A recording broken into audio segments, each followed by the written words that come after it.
तो जैसे कि पिछले एपिसोड में आप लोगों ने देखा था कि टीचर ने सुहेंग को 6 टेराटोरी ड्यूल बैटल के बारे में बताया था। अब आगे ये सब जान सुहेंग बोलता है, टीचर एक्सप्लोर करने के लिए यह अपॉर्चुनिटी बहुत रेयर है। क्या इसका मतलब यह नहीं कि कंपटीशन इंटेंस होगी? तो क्या मैं अपनी करेंट स्ट्रेंथ के साथ पार्टिसिपेट कर सकता हूँ? क्या मेरे पास जीतने का चांस है? तो टीचर हंसते हुए कहते हैं, फुलिश बॉय, चिंता मत करो। ब्लड फॉरेस्ट र्यून्स मास्टर का वो एरिया है जो ह्यूमन के लिए ओपन है। वो र्यून्स की केवल ओदर पर फ्री है। इनर एरिया और कोर र्यून्स पहुंचना योग्य नहीं है।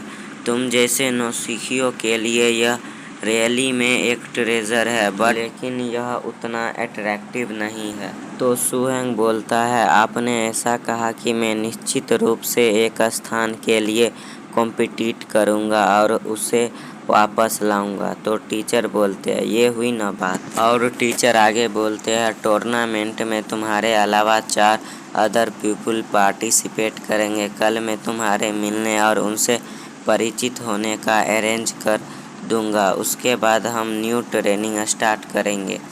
तो सुहेंग पूछता है, न्यू ट्रेनिंग किस पैलेस पर होगी? तो टीचर कहते हैं कि new training grizzly bear forest में होगी।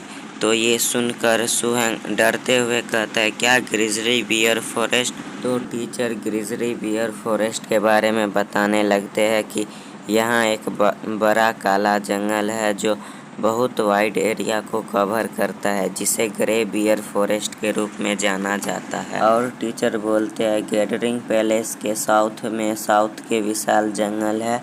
वहाँ आश्चर्यजनक संख्या में वाइल्ड बियर रहते हैं। उन सभी मैसिव क्रिएचर की लंबाई केवल 4 मीटर है और उनका वजन कई टन होता है। हालांकि ऊर्जा का उपयोग करने में उनकी इनेबिलिटी के कारण उन्हें डेंजरस स्पीशीज में कंसीडर्ड नहीं किया जाता है। कभी कभी बीस्ट ग्रुप आश्चर्यजनक रूप से पावरफुल इन्वॉल्व्ड को जन्म देते हैं जो बड़े आंकड़े बन गए हैं। ये सब सुन सुहेंग टीचर को बोलता है, क्या ग्रे बियर फॉरेस्ट एक फॉरबिडेन पैलेस नहीं है? तो टीचर बोलते हैं, समय आने पर तुम ग्रे बियर फॉरेस्ट की स्थिति को समझ जाओगे।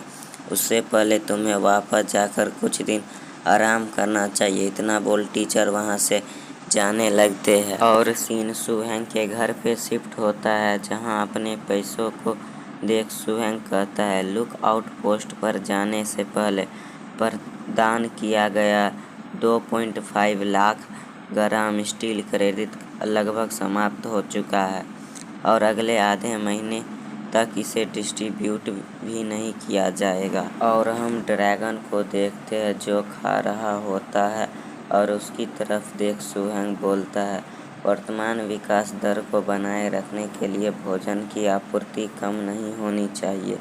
हर बार पूर्व आगे बढ़ना प्री एडवांस नहीं है। ऐसा लगता है कि मुझे पैसे कमाने का कोई रास्ता ढूंढने की ज़रूरत है। वैसे वास्तव में एक ट्रेनर के रूप में पैसे कमाने के कई तरीके हैं। जैसे हीलिंग टाइप ट्रेनर इंजरी का इलाज करके अच्छा लाभ कमा सकता है और प्लांट टाइप ट्रेनर बड़े बागानों में फसल की पैदावार बढ़ाकर पर्याप्त पुरस्कार प्राप्त कर सकते हैं। और वाटर टाइप और इलेक्ट्रिक टाइप के ट्रेनर भी गैदरिंग पैलेस में रिसोर्स डिपार्टमेंट में जा सकते हैं। और सुहेंग आगे सोचते हुए कहता है, हालांकि एशियंट ड्रैगन मैनुअल की मदद से और भी अधिक इफिशिएंट मेथड हो सकते हैं पैसे कमाने के। और सीन शिफ्ट होता है ब्लैक लैंटर्न गैदरिंग मार्केट में, जहां सुहेंग परेशान होते हुए बोलता है, एशियन ड्रैगन मैनुअल का लाभ उठाने के बारे में सोच रहा था, लेकिन आधे दिन तक ढूंढने के बाद भी मुझे कुछ भी दिखाई नहीं दिया। तभी सुहेंग का नज़र एक शॉपकीपर पे जाता है जो चिल्ला करके ब्लैक डेंस फैट को ऊंची कीमत पर खरीदने का बात कर रहा होता है। तो सुहेंग उसके पास जाकर कहता है, क्या आप ब्लैक डेंस फैट को खरीदते हो? तो एक ओल्ड मैन सुहेंग को देख कहता है, हाँ, हम इसे ऊंची कीमत पर खरीदते हैं। क्यों, क्या आपके पास है? तो सुहेंग बोलता है, नहीं, मैं सिर्फ यह पूछना चाहता था कि इस सामान को खरीदने का क्या फ़ायदा है। तो वो ओल्ड मैन गुस्से से कहता है, इससे आपका कोई मतलब नहीं। यदि आपके पास यह है तो मैं इसे खरीद लूँगा, नहीं तो आप यहाँ से चले जाए। तो सुहेंग वहाँ से जाने लगता है और जाते जाते वो उस ओल्ड मैन के हाथ में रखे पेपर पे ब्लैक डेंस फैट के प्राइस को देख लेता है, जिसमें लिखा होता है कि 1 लीटर ब्लैक डेंस फैट के लिए 83,000 ग्राम स्टील क्रेडिट मिलेगा। ये सब देख सुहेंग सोचता है, मुझे उम्मीद नहीं थी कि कोई इतनी ऊंची कीमत पर ब्लैक डेंस फैट खरीदेगा। आखिरकार मुझे पैसे कमाने का एक रास्ता मिल गया। और सुहेंग सोचने लगता है, एशियन ड्रैगन मैनुअल के रिकॉर्ड के according black octopus mucus, black oak tree resin और थिंकिंग फ्यूजन एजेंट को 3:1:2 के रेशियो में मिला करके और उन्हें हाई टेम्परेचर पर मिलाने पर रिफाइनिंग करके ब्लैक डेंस फैट तैयार किया जा सकता है। और सुहेंग आगे सोचता है, मैनुअल में दिए गए डिस्क्रिप्शन के according naturally black dense fat produce करने वाला ब्लैक डेंस ट्री पहले से ही विलुप्त है। ब्लैक लैंटर्न गैदरिंग मार्केट में यह कोई रेयर आइटम नहीं है। और सीन सुहेंग के घर पे शिफ्ट होता है, जहाँ सुहेंग और ड्रैगन थे। और सुहेंग सभी चीज़ों को अरेंज कर लिया था और वो बर्तन में रखे लिक्विड में आग लगाकर उसमें कोई लिक्विड डालने लगता है और ड्रैगन को बोलता है, इस पर तुम 2 बार कदम रखो। और सुहेंग सोचने लगता है कि ब्लैक लैंटर्न मार्केट 5 ब्यूरो और 13 स्थानों के बीच एक बहुत ही स्पेशल ऑर्गेनाइजेशन है, जिसे dangerous bio energy research department के रूप में जाना जाता है। इसका काम डेंजरस क्रिएचर और पेकुलर एनर्जी सब्सटेंस को स्टडी करना। वो आगे बोलता है, रिसर्च डिपार्टमेंट में 3 रिसर्च इंस्टीट्यूट है जो संभवतः असली मालिक है, जो बड़ी मात्रा में ब्लैक डेंस फैट खरीदते हैं।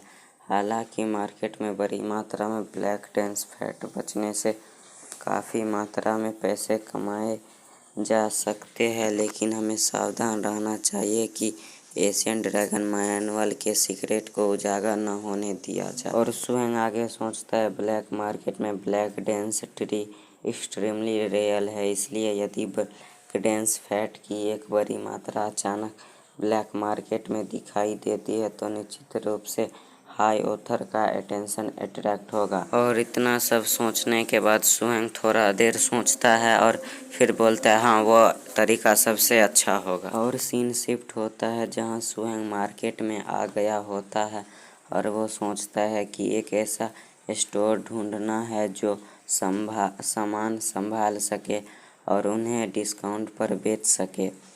तो और वो एक स्टोर की तरफ देख कर बोलता है, यही तो है वो। और वो उस स्टोर के पास जाकर बोलता है, 30 लीटर यानी 2.5 मिलियन ग्राम स्टील क्रेडिट है, आप इसे संभाल सकते हैं। और दुकान पे खड़ी लेडी हैरान होते हुए कहती है, हाँ, हम इसे संभाल सकते हैं, लेकिन आपको इतना कुछ कहाँ से मिला? तो सुहेंग उसके गले पर नाइफ रख कर बोलता है, कोई सवाल नहीं, कुछ चीज़ों को बिना पूछे छोड़ देना चाहिए। और सुहेंग उस लेडी से कुछ पैसे लेकर उसके दरवाजे को बंद कर बाहर निकल जाता है। और वो सोचता है कि इन पैसों को मुझे अब सही तरीके से इस्तेमाल करना होगा। और इसी के साथ हमारा ये एपिसोड एंड होता है। अगर आपको मेरा एक्सप्लेनेशन वीडियो अच्छा लगा तो वीडियो को लाइक कर दीजिएगा, चैनल को सब्सक्राइब कर दीजिएगा। Thanks for watching. Okay, bye.